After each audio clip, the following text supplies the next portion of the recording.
Inglaterra.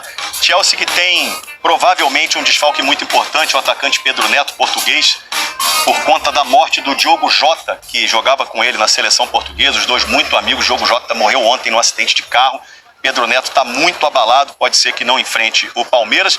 Esse jogo marca também o Estevão, que já está negociado com o Chelsea, enfrentando seu futuro time. Daqui a pouco ele está no Chelsea, né? Então realmente é um jogo com essas atrações e o Fred Bruno traz outros detalhes pra gente. Salve galera do GE, Fred Bruno trazendo as informações do Palmeiras e finalmente chegou o grande dia. Chegava o Natal, mas não chegava o confronto entre Palmeiras e Chelsea. Então já estamos aqui no estádio da Filadélfia, onde vai acontecer esse confronto. Torcida palmeirense totalmente ansiosa para essa disputa, né? E aquele climinha de revanche por ter perdido a final do Mundial de 2021 pro Chelsea por 2-1. A torcida quer essa revanche aí e espera muito uma vitória do Palmeiras diante do Chelsea. O Palmeiras que vai com uma escalação inédita, né? Principalmente ali na zaga, o Abel Ferreira já confirmou o Bruno Fux e o Mikael ali na zaga. Muito provavelmente deve jogar o Vanderlan na esquerda, então vai ter uma formação inédita nessa partida contra o Chelsea. Inclusive, o Abel deu uma coletiva ontem, vamos ver o que o técnico português falou.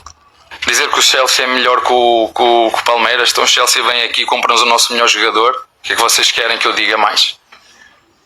Agora, isso não invalida que nós não tínhamos também armas e ambição para poder defrontar o nosso adversário dentro dos nossos recursos, dentro da nossa estratégia. Além do técnico português, o técnico do Chelsea, Enzo Maresca, falou também sobre a possibilidade do Pedro Neto não enfrentar o Palmeiras por conta da morte do Diogo Jota. It's completely Pedro decision. A decisão é totalmente do Pedro. Conversei com ele hoje de manhã, nós o apoiamos. Qualquer decisão que ele tomar é a correta. Decision he will take. E amanhã tem um jogaço, gente. PSG e Bayern de Munique. Você vai ver ao vivo na Globo a partir de 12h40. Eu chamar o Guilherme Pereira. Escobar, tudo bem? Um grande abraço para você e para todo mundo ligado no Globo Esporte. O Paris Saint-Germain passou a ter um provável desfalque para o jogo de amanhã. O espanhol Fabián Ruiz não treinou. Ele foi titular nos últimos jogos por causa de uma virose.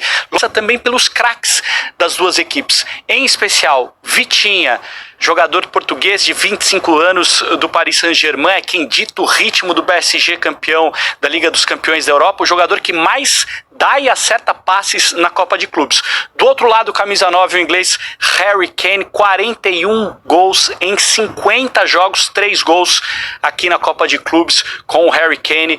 O Bayern de Munique tem muita segurança ofensiva. Vai ser um jogaço que não há interesse em negociar o Pedro.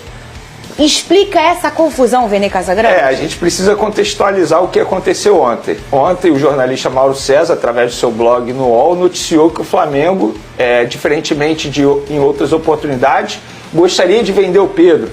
Que se chegasse uma proposta, o Flamengo toparia vender o Pedro. E aí a repercussão ficou extremamente negativa, porque estamos falando, querendo ou não, um dos principais centroavantes do futebol sul-americano, não só do futebol brasileiro, e também para muitos torcedores do Flamengo, um ídolo do clube. E aí os torcedores ficaram revoltados. Com a repercussão negativa, o Flamengo veio publicamente negar essa informação, dizer que em nenhum momento pensa em vender o Pedro, que o Pedro faz parte da comissão técnica Felipe Luiz. Obviamente aqui eu estou resumindo a grande nota oficial do Flamengo. E a grande noite, né? Que isso durou a tarde, noite ali. E aí, após essa nota oficial, o jornalista Mauro César respondeu à nota divulgando print de uma conversa com um dirigente, ele não mostrou ali quem era, e esse assunto está sendo falado aí desde ontem até agora, porque o Mauro César ele mostrou uma conversa ali de supostamente um dirigente dizendo que toparia vender o Pedro por 15 milhões de euros. E ainda tem o valor da informação nessa conversa. Eu não sei com quem o Mauro César conversou. Obviamente um jornalista como o Mauro César, anos de estrada, mais de, 40 anos de profissão, ele jamais iria inventar uma notícia. Obviamente alguém falou para ele. Agora o Flamengo veio publicamente e negou. Então assim, é a palavra do jornalista contra a palavra do Flamengo. Só o tempo dirá quem está certo. Se de fato chegar uma proposta para o Flamengo vender o Pedro, a gente vai ver que o Mauro César estava certo nessa informação. O que eu tenho de informação em relação ao Pedro? O que, Veneiro? Obviamente o Pedro está insatisfeito, e que bom que ele está insatisfeito. Sim. É sinal que ele não está gostando de ficar no banco de reserva, de não ter oportunidades. Eu considero isso uma virtude de um atleta, e ele também está mais insatisfeito ainda por conta da renovação. Um assunto que a gente já trouxe aqui no programa. que ele tinha um acordo com a antiga gestão pela renovação de contrato e o negócio estava muito próximo. Ele se lesionou e aí ficou um tempo ausente. Quando ele volta, os empresários vão cobrar a diretoria do Flamengo, que é uma nova gestão. E aí o José Boto dá a palavra para o empresário dele, que é o Juliano Bertolucci. Quando chega ao presidente, o BAP manda parar. Não, a gente não vai aprovar a renovação de contrato. Sendo que aprovou a renovação de contrato do Gerson e ainda tem a situação do Arrascaeta, que o Arrascaeta a gente sabe que é outro jogador insatisfeito por conta dessa situação, porque ele quer renovar e o Flamengo vetou a renovação. Mesmo o contrato dele sendo até 2026 e do Gerson na ocasião era até 2027. Só para a gente ter noção como o Flamengo valorizou a situação do Gerson. E 2 meses depois ele está indo embora, porque o Gerson furou a fila de renovação de contrato. Então, sim, existe uma insatisfação do lado do Pedro, por ele não estar jogando por conta da situação da renovação de contrato. E no Flamengo, o Flamengo diz publicamente que conta com o atleta. Agora, se vai vender ou não, não tem como eu tentar prever o futuro aqui, Fernandinha, porque depende muito da proposta que algum clube fizer. Hoje tem proposta no Flamengo pelo Pedro? Não. Se amanhã chegar, o Flamengo vai avaliar se vende ou não. E José Ilan, na verdade, nunca ninguém vai comprovar nada, né? Porque se ele for vendido ou não for vendido, isso também não é um sinal de quem está certo ou está errado, porque as coisas às vezes tomam um rumo em dias diferentes no futebol. E a situação do Pedro, ela é delicada porque troca de gestão. Você combina uma coisa com a gestão, trocou, agora é outra gestão. E uma Copa do Mundo de Clubes em que a gente vê o Germancano, do Fluminense, fazendo gol importante. Igor Jesus, do Botafogo, fazendo gol importante. E a gente sabe que o Pedro gosta de estar ali entre os 11, né? O Pedro sempre teve isso aí, já no ano passado, em 2023, já teve envolvido em especulações sobre uma possível transferência para o Palmeiras, né? Já viu uma situação de que ele não estava tão satisfeito por não estar sendo aproveitado como achava que deveria ser. O Pedro é um jogador que, com a categoria que ele tem, com a capacidade que ele sabe que tem, com o potencial de ser, quem sabe até um centroavante da seleção brasileira na Copa de 2026, eu acho que essa é a expectativa dele, ele obviamente não está satisfeito de ficar na reserva numa Copa do Mundo de Clubes. Eu, para falar a verdade, estranhei dele não ser utilizado por alguns minutos que fossem no jogo contra o Bayern de Munique. O Flamengo perdeu um jogo por 4-2, ele no banco de reservas, Cebolinha no banco de reservas, Michael no banco de reservas, o Flamengo precisando de gols, ele não entrou. Isso para mim é um sinal, é um recado de que ou ele não está bem, de fato, ou há algum tipo de problema pessoal dele com o Felipe. Acho que não é o caso, não há essa situação. Então, se ele não entrou num jogo como esse, no momento em que o Flamengo estava prestes a ser eliminado, ele vai entrar quando? Ainda que fosse faltando 10 minutos, 15 minutos.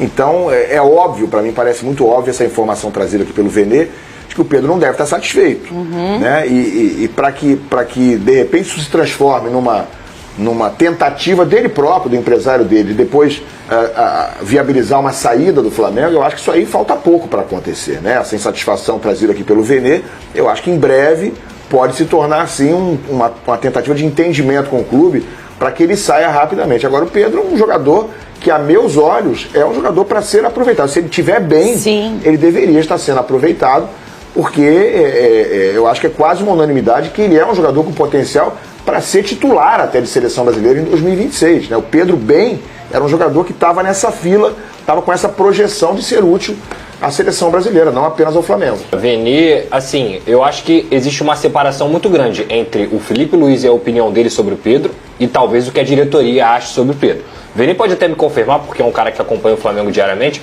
O Boto deu entrevista externa dizendo que ele estava interessado no Vlahovic, atacante da Juventus. Não, eu vou contextualizar. A imprensa italiana perguntou assim para ele: qual jogador, qual atacante você gostaria de contratar aqui do futebol italiano? Porque estava falando sobre o futebol italiano. Ele levou o Danilo, levou o Alexandre. E aí ele foi e citou o nome de um atacante. O Vlahovic. Exatamente. Só que é o mesmo atacante que deixou o Pedro no banco de reservas na Fiorentina. E que fez o Pedro não dar certo, entre aspas, lá na Europa. Certo na Europa, entre aspas. É o cara que foi o titular na Fiorentina quando o Pedro estava tentando buscar espaço lá. Primeiro ponto. Por que ele falou isso? É uma primeira pergunta que você tem que se fazer. Porque assim, se você não tem negociação com o atleta, e até mesmo quando tem negociação com o atleta, a primeira coisa que o dirigente faz, sabe o que é? Não vou falar sobre esse assunto, despista e tudo mais. Isso pra mim já é um indício de que a diretoria pensa sobre o Pedro. Do que ela pensa sobre o Pedro. Porque se ela entende que o Pedro tá voltando de lesão, e tecnicamente ele é indiscutível, ele é um jogadoraço, mas ela tá pensando em contratar um jogador que deixou o Pedro no banco na Fiorentina e tá falando isso para a imprensa internacional, o que ele pensa sobre o Pedro? Talvez o Pedro não seja uma opção no Flamengo. No caso do Felipe Luiz, eu acho que é um entendimento diferente. Ele não entrou porque o Felipe não acredita que o Pedro vai ajudar o Flamengo dentro de campo contra equipes do tamanho do Bayern de Munique, em relação à intensidade, em relação ao sem bola. E eu concordo com o José aí lá, precisando de gol, você vai botar o centroavante. Claro. Aos 80 do segundo tempo. Não é, né? Só que a cabeça do Felipe Luiz eu prefiro o Plata, eu prefiro o Bruno Henrique, eu prefiro até o Juninho pra jogar sem bola, porque se eu colocar o Pedro ele não vai correr. E eu vou ter um a menos. Pelo menos é isso que eu entendo, tá? Na cabeça do Felipe Luiz. Agora, isso quer dizer que o Felipe Luiz não quer mais o Pedro? Eu duvido muito. Ele já deu entrevista falando até que ia armar o time pro Pedro. Então, assim, eu acho que ele conta com o Pedro. A diretoria do Flamengo, com toda essa história que foi citada, e até, tá certo ou tá errado. Cara, o Mauro comprovou ali nos prints que o Flamengo, um dirigente do Flamengo, que ele não disse o nome, tem uma intenção de, quem sabe, vender o Pedro por 15 milhões de euros. Então, pra mim, não é se o Pedro for vendido ou não. Pode ser que aconteça uma reviravolta e o Pedro fique no Flamengo. Isso quer dizer que o Mauro tá errado? Não. A notícia dada é: o Flamengo tem intenção de negociar o Pedro. O Mauro provou ali, se você gostou ou não dos meios, ele provou que o Flamengo tinha essa intenção. Então, assim, a gente tem que entender do Pedro, como é que ele tá, se ele tá satisfeito com isso, que ele já passou por várias coisas no Flamengo, e o Vene trouxe uma situação que pra alguns torcedores, cara, eu acho que o Pedro é um ídolo do Flamengo. Isso aí é indiscutível, ele foi rei da América. Eu fiquei com a sensação de que... É porque, assim, como idolatria eu considero algo muito pessoal, eu não posso dizer que 100% da torcida acha. Eu acho. Eu, Vene Casagrande, eu acho. Rei da América com a camisa do Flamengo. Eu, Vene Casagrande, eu acho ele ídolo, ponto, acabou. E eu acho que muitas vezes ele é esvaziado. Ele é subvalorizado com tudo que ele fez com a camisa do Flamengo. Eu acho que... Com a saída de Gerson já definida, o Flamengo age nos bastidores para encontrar um substituto à altura do camisa 8. Segundo o jornalista Miguel Junior, o nome que ganhou força na Gávea é o do argentino Rodrigo Garro, meia de 26 anos que atualmente defende o Corinthians e se destaca como um dos principais jogadores do time paulista em 2025. A diretoria rubro-negra enxerga Garro como a peça ideal para ocupar a lacuna deixada por Gerson e, ao mesmo tempo, oferecer uma alternativa qualificada ao uruguaio Arrascaeta. A intenção é reforçar o setor de criação com mais profundidade e manter o alto nível técnico mesmo com a constante rotação do elenco. O técnico Felipe Luiz, inclusive, já teria dado o aval para a investida. Garro tem sido um dos poucos destaques do Corinthians em uma temporada marcada por instabilidade. Sua regularidade, aliada à técnica refinada, visão de jogo e capacidade de decidir partidas, chamou a atenção da cúpula flamenguista. A situação financeira delicada vivida pelo clube paulista também pode facilitar um eventual acordo, tornando a negociação mais viável. Internamente, o jogador é visto como uma solução estratégica para reduzir a dependência de Arrascaeta e manter o dinamismo criativo do meio-campo. A semelhança de estilo com o camisa 14 uruguaio é destacada pela comissão técnica, que acredita que o argentino pode agregar intensidade, inteligência tática e protagonismo à equipe. A proposta em análise prevê um contrato de 3 temporadas, com salário competitivo e papel de destaque em um projeto esportivo ambicioso, que visa manter o Flamengo no topo das disputas nacionais e continentais.